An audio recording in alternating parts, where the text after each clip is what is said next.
9 News Plus weather, sponsored by Carrier Colorado. The future of home comfort is here.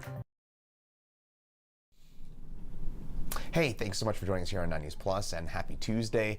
I'm meteorologist Chris Bianchi, and what we're looking at for your day today, well, we've got some mild conditions for us, some pretty gusty winds at times for us as well. Some of those gusts that could get up into the 50 to 60 mile an hour range, especially west of Denver downtown, probably closer to about 40 to 50 mile an hour maximum gusts for us over the next few hours, and then into the mountains, a lot of snowfall. So Denver, you look off to the west and you can see some of those clouds from some of that snow that's building on up into the high terrain. We're seeing that snow falling really from, I would say, the Eisenhower Tunnel on west, but those winds starting to ramp on up for us here along the Front Range as we speak.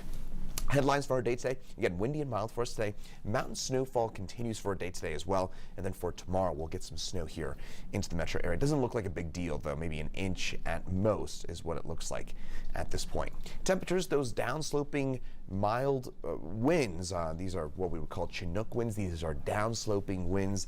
And when a wind goes down off of the mountains, it accelerates, which means it is a warming process. And as a result, those temperatures into the 40s already for us here in Denver. Colorado Springs already at almost 60 degrees. That's where those winds have been really strong so far this morning, south of the Palmer Divide. That's why those temperatures are much higher there as well. 65 already for our friends in Springfield. And then you get up into the mountains, typically cool for us with those 30s and 40s fairly widespread. Wind gusts, again, they're starting to ramp on up. Notice there as you get into kind of Teller County, as well as you get up by Pikes Peak. That's where those winds are really strong right now. But then you get west of Denver, and that's where we're starting to see those winds tick on up as we speak. Already 35 mile an hour wind gust for us in Blackhawk, 33 mile an hour wind gust at Dumont, and 55 mile an hour wind gust atop Berthoud Pass at 12,000 feet in elevation.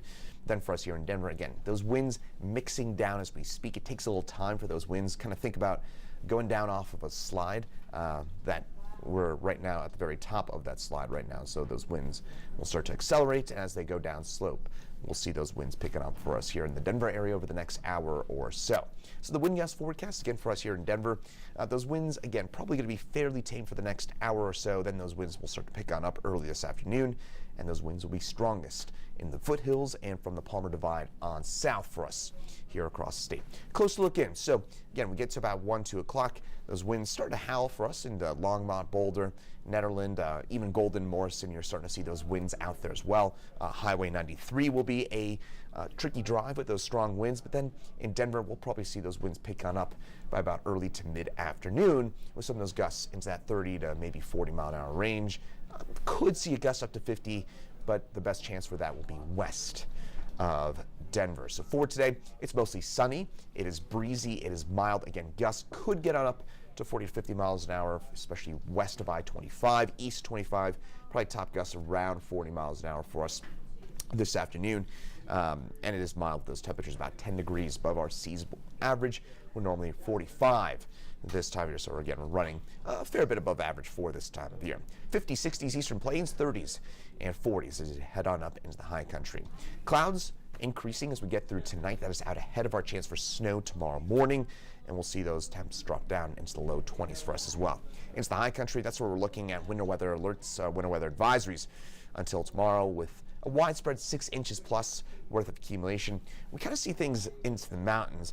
Right now we're seeing some light snow. This will actually dissipate, and then we'll see a secondary and stronger surge of snow develop after dark tonight, and that's going to give us the majority of our accumulations, but seeing some light snow up in the high country right now. Again, this is generally light snow, and this will die on off later on today, and then we'll see it recharge later on after dark tonight. So HD Doppler radar showing us that snow mostly from I-70 on north, so Eagle Vale, Vale Pass on north to Rabbit Ears Pass, as well as Berthoud Pass. That's where we're seeing the snow right now. So Highway 40 going to be a slippery drive for us here over the next few hours. Then again, that snow kind of dissipates, and then it reinvigorates from west to east later on this afternoon, I should say later on tonight and into early tomorrow morning, with some of those snows eventually spinning their way into the Denver area as well. I think what we're going to end up seeing here in Denver is a little burst of snow for us tomorrow morning around, say, 7 to 9 a.m. Could see some slippery roads, something to watch out for, but I don't think we're going to see a ton of accumulation here in town. It is warm today.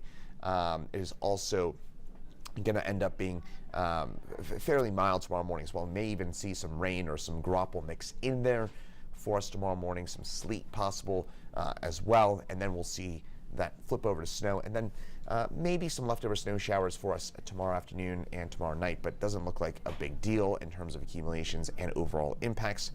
I think what we're seeing here in terms of that 1 inch accumulation for us here in Denver, that seems high potentially, although we could get again, we just might get enough of a burst tomorrow morning that we could end up with an inch of accumulation. I would say most of us end up with a dusting to an inch, maybe 2 inches of snow east of Denver. That should pretty much do it. Most of that comes tomorrow morning, and then a chance for a few more flurries during the afternoon, and that will be all she wrote for this upcoming storm system. So for tomorrow, temperatures much colder than today. We're about 20 degrees cooler tomorrow compared to today, with those highs just in the 30s for us.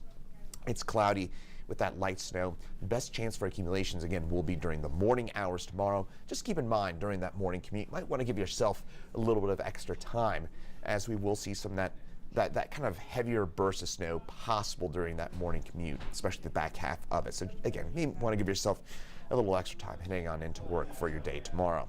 Forecast highs for tomorrow, most of us in the 30s and 40s. This is about 5 degrees below our seasonal averages for the second week of the month of January. Then, once we get past tomorrow, we got temperatures mostly in the 40s and 50s for the next few days. Those temps warming to near 60 for us by Saturday. And then early next week, we got a chance for some rain or snow. Right now, it does not look like a big deal for us here along the Front Range. Better chance we're seeing some of that snow as you head on up into the high country. So, with that said, one thing that you've probably noticed, that I know a lot of you have noticed, that the snow continues to stay on the ground. Today is our 13th consecutive day with at least 3 inches of snow on the ground. That is our longest such streak since 2012. So it's a little unusual for us to have this much snow on the ground. A couple of reasons for that. One, it is normally our main snow season here in Denver, of course. It's February, March, April, especially March and April. That tends to be our snowiest time of year. We don't usually get big, heavy, wet snowfalls like what we had in late December. We tend to see those again more February, March, April, and there's a high water content to that snow as well, which means that there's more of that snow to melt, and therefore you've got less of a melting mechanism, you've got a lower sun angle, and you've also got more of that snow and more of that water to melt on off. So those are the two main reasons why it has been a bit long and a little bit pesky in terms of getting that snow off of the roadways. And by the way, I know that the side streets, my own side street, I can tell you, I could skate to my local gas station, which is not something I can often say living here in Denver, but good news is that today, with those fairly strong winds, the friction of that wind. So think about this, when you do this mechanism to warm yourself up in the winter, right? You're outside, you're doing this, that same mechanism that you're doing, friction, think about this. The strong winds today will accelerate that friction on the snow itself, which means that today may be the one day a year that we actually like seeing windy conditions, because that's going to accelerate the snow melt for us. Those downsloping winds, they're warming, they're drawing winds, so the wind type itself is one that's going to lead to snow melting. Then you factor in a little bit of extra melting from that friction of the wind going over the snow.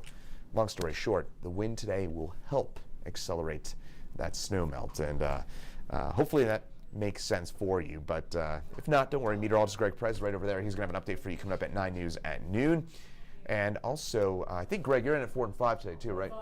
Greg's doing the noon 4 and 5 today, and then meteorologist Lauren Robinson's in at 6, 9, 10 tonight on the 9 News family of networks. Thanks so much for joining us here on 9 News Plus. And by the way, Greg will have another update for you at 2 o'clock as well. So a couple of weather updates for you coming up throughout the day.